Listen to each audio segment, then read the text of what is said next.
Sa SPMC actually, madami kami na-receive na construction workers or mga nag-grill, no, daghan kay metallic foreign body na nag-stick sa ilang mata kasi wala silang protective eyewear. So we always advise goggles. If you have construction din, marami din kaming na-receive na nasamad din ilang cornea, no, nag-isi ilang mata, kaya wala na goggles.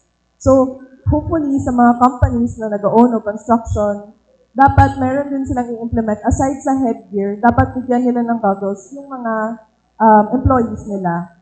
Okay, so if ever naman din, ina-advise din namin sa kanila, kung hindi kaya ma-provide ng construction company, they should have at least, meron din talaga silang goggles na dala.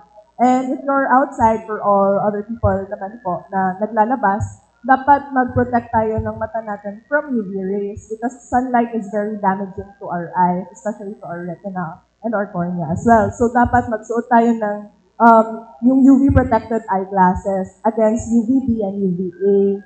So if you are wearing glasses, pwede kayo may coating yan na naaraman sa mga optical shop, ipa-coating nyo against UV.